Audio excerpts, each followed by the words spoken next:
बिहसी लखनऊ बोले मृदुवाणी अहो मुनीसु महाभट मानी। तो यहाँ पर लक्ष्मण जी मृदु मधुर वाणी में बोलते हैं किसको, परशुराम को। आहा मुनीसु, हे मुनिवर, महाभट मानी, महाभट महान योद्धा की। यहाँ पर महान, आप तो अपने आप को महान योद्धा समझते हो। पुनि पुनि मोहि देखूं कुठारू, पुनि पुनि बार बार मोहि मुझे दिखाते हो कुठारू, अपना फरसा आप मुझे बार बार दिखाते हो। उड़ावन फूकी पहाड़ू, और चाहते हो उड़ावन उड़ाना, फूकी फूंक के द्वारा पहाड़ू पहाड़ को, कि आप तो फूंक के द्वारा पहाड़ को उड़ाना चाहते हो। यह कुमड़बतिया कोऊ नाही, यहाँ पर कुम्हड़बतिया क्या होता है, छुई मुई का पौधा होता है जो बिल्कुल कमज़ोर होता है और उंगली लगाते ही उसका फल नीचे गिर जाता है। तो यहाँ पर उदाहरण देकर लक्ष्मण जी परशुराम को समझा रहे हैं कि यहाँ पर कुम्हड़बतिया यानी कि छुई मुई के पौधे के समान कोई नहीं है। जे तर्जनी देखी मरी जाए, कि तुम्हारी तर्जनी उंगली को देखकर ही मर जाएगा, अर्थात तुम्हारी बातों से ही कोई डर जाएगा। देखी कुठारू सरासन बाना, मैं कछु कहा सहित अभिमाना।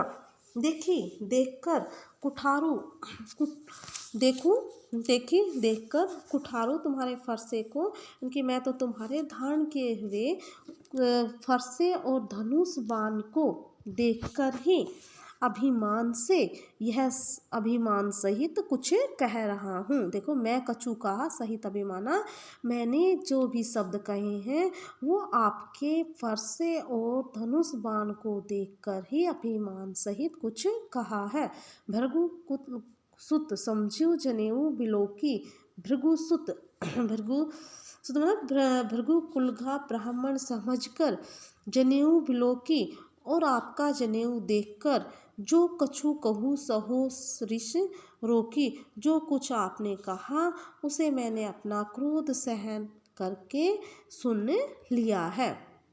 यानी कि यहाँ पर लक्ष्मण जी कहते हैं कि हे ब्राह्मण कुल के देवता, आप ब्राह्मण समझकर, यानी कि ब्राह्मण भृगु कुल का ब्राह्मण समझकर, और आपने जो जनेऊ धारण कर रखा है उसको देखकर आपने जो भी बातें मुझसे कही वो क्रोध सहन करके मैंने सुन ली हैं। सुर महिसुर हरिजन अरु गाई, हमरे कुल इन्हें पैने सुराई। तो सुराई क्या होता है, वीरता दिखाना। यहाँ पर लक्ष्मण जी कहते हैं कि हमारे कुल के ऊपर, यानी कि हमारे कुल में सुर क्या होता है, देव, महिषुर ब्राह्मण, हरिजन देवता, हरिजन यानी कि भक्त लोग होते हैं, अरु गाय और गाय, यानी कि लक्ष्मण जी कहते हैं कि हमारे कुल में देवता, ब्राह्मण, भक्त और गाय पर वीरता नहीं दिखाई जाती, अर्थात उनके साथ युद्ध नहीं किया जाता। बधे पापू अपकीर्ति हारे, मार तहु पा परिये तुम्हारे, बंधे पापू अपकीर्ति हारे। बधे मतलब वध करना, यानी कि इनका वध करने पर पाप अप लगता है। अपकीर्ति हारे, यदि हम इनसे हार जाएंगे तो हमारा ही अपयश होता है, यानी कि पूरे संसार में अपकीर्ति, क्षत्रिय की अपकीर्ति फैल जाएगी। न तो हम इन्हें मार सकते हैं और न ही इनसे हार सकते हैं। मार तहु पा परिये तुम्हारे, मार तो यदि आप हमें मारेंगे, यानी कि यदि आप मुझे मारेंगे तो मैं तब भी आपके चरणों में पड़ूंगा, यानी कि मैं तुम्हारे पैरों में ही, चरणों में ही स्थान प्राप्त करूंगा। कोटि कुलिस सम वचनु तुम्हारा, कोटि करोड़ों कुलिस सम, यानी कुलिस वज्र के समान, वज्र सम तुम्हारे वचनु वचन, सम समान वचनु वचन तुम्हारा, यानी कि आप तो आपने तो जो करोड़ों आपने जो वचन बोले हैं वो करोड़ों वज्रों के समान है। व्यर्थ धरहु धनु बाण कुठारा आपने तो व्यर्थ में ही धारण कर रखे हैं, धनुष को, बाण को, कुठारा फरसे को।